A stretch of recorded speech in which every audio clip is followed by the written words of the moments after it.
Ito yung mga fingerlings, oh.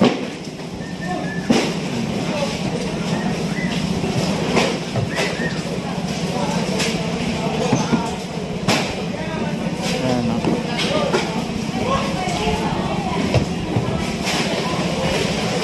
Dami na. Sa bagay, yung isang isda lang, pagka yan ay nangitlog at napisa, talagang napakarami yan.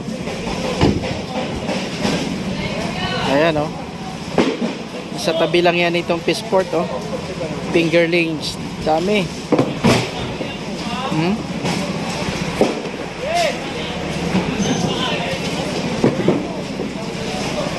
Pag lumaki yan, another blessing na naman yan sa mga tao dito.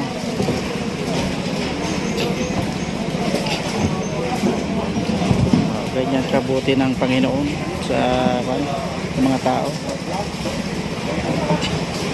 lalo na kung hindi inaabuso ng mga tao yung pangingisda at yung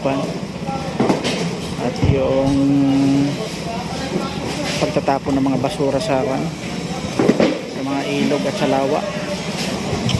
Talagang pag naalagaan talaga ng mga tao, hindi problema ang pagkain.